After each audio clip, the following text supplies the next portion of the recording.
Vinsha, good morning. ഇപ്പോഴിതാ നമ്മുടെ ഒരു പ്രേക്ഷക സുഹൃത്ത് കെ മൂസക്കുട്ടി ചോദിക്കുന്നുണ്ട്, പാലക്കാട് ജില്ലയിലെ മലമ്പുഴ ഡാം കവിഞ്ഞോ നിറഞ്ഞോ എന്ന് ചോദിക്കുന്നുണ്ട്. എന്താണ് പാലക്കാട് ജില്ലയിലെ മഴയുടെ ഒരു അവസ്ഥ? അതെ അതെ, പ്രേക്ഷകനോട് പറയാനുള്ളത് അത് തന്നെയാണ്. കാരണം മലമ്പുഴ ഡാമിൻ്റെ വൃഷ്ടി പ്രദേശങ്ങളിലൊക്കെ നിറഞ്ഞു കവിഞ്ഞിട്ടുണ്ട്. അതിനാൽ തന്നെ ഇന്ന് രാവിലെ 10:30 മലമ്പുഴ ഡാം തുറക്കുമെന്നാണ് നിലവിൽ അറിയാൻ വേണ്ടി സാധിച്ചിട്ടുള്ളത്. കാരണം ഡാമിലെ ജലനിരപ്പ് ക്രമീകരിക്കാൻ വേണ്ടിയിട്ടാണ് ഇന്ന് രാവിലെ 10:30 ഡാം തുറക്കുക എന്നാണ് അറിയിച്ചിട്ടുള്ളത്.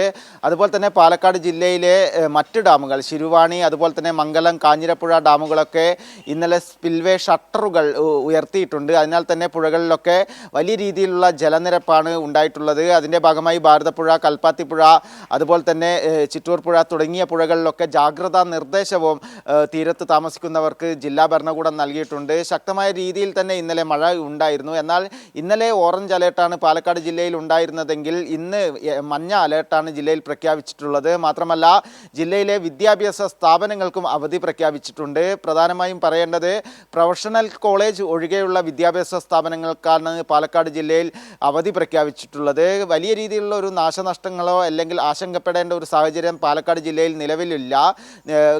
ജില്ലാ ഭരണകൂടം കൃത്യമായ നിർദ്ദേശങ്ങളൊക്കെ നൽകിയിട്ടുണ്ട്. മലയോര മേഖലകളിലും അതേപോലെ തന്നെ നെല്ലിയാമ്പതി, അട്ടപ്പാടി, പറമ്പിക്കുളം, മണ്ണാർക്കാട് മേഖലകളിലൊക്കെ കൃത്യമായ നിർദ്ദേശം, മലയോര മേഖലകളിലെ യാത്രയും അതുപോലെ തന്നെ വിനോദസഞ്ചാരവുമായി ബന്ധപ്പെട്ടുകൊണ്ട് കൃത്യമായ നിർദ്ദേശം ജില്ലാ ഭരണകൂടം നൽകിയിട്ടുണ്ട്. അതിനാൽ തന്നെ എല്ലാവിധ ജാഗ്രതയോടും കൂടി തന്നെയാണ് ജില്ല മുന്നോട്ട് പോയിക്കൊണ്ടിരിക്കുന്നത്. മാത്രമല്ല ജില്ലയെ സംബന്ധിച്ചിടത്തോളം ജില്ലയിൽ കഴിഞ്ഞ ദിവസങ്ങളിലൊക്കെ വലിയ രീതിയിലുള്ള ഒരു മുങ്ങിമരണം, അതായത് ഒഴുക്കിൽപ്പെട്ടുകൊണ്ടുള്ള ഒരു മുങ്ങിമരണമൊക്കെ വർദ്ധിച്ചിട്ടുണ്ടായിരുന്നു. അത് പ്രധാനമായും ആളുകളുടെ ഒരു ജാഗ്രത കുറവാണ്. കാരണം പുഴകളിലും അതേപോലെ തന്നെ വെള്ളച്ചാട്ടങ്ങളിലൊക്കെ പോയി ജാഗ്രത കുറവോടുകൂടെ പെരുമാറുന്ന ഒരു സ്ഥിതിയാണ് ഉണ്ടായിട്ടുള്ളത്. അതിൻ്റെ ഭാഗമായിട്ട് 2 പേരാണ് ഇന്നലെ മുങ്ങി മരിക്കുന്ന ഒരു സ്ഥിതി ഉണ്ടായിട്ടുള്ളത്. അവരുടെ മൃതദേഹം ഇന്നലെയാണ് ലഭിച്ചിട്ടുള്ളത്. കഴിഞ്ഞ ദിവസങ്ങളിലാണ് പുഴയിൽ ഒഴുക്കിൽപ്പെട്ടത്.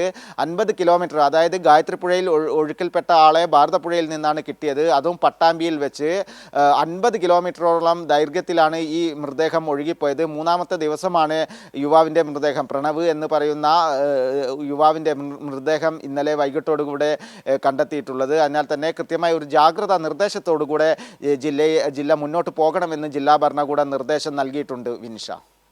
ശരി, സച്ചിൻ വള്ളിക്കാടാണ് പാലക്കാട് നിന്നുള്ള വിശദാംശങ്ങൾ പങ്കുവച്ചത്.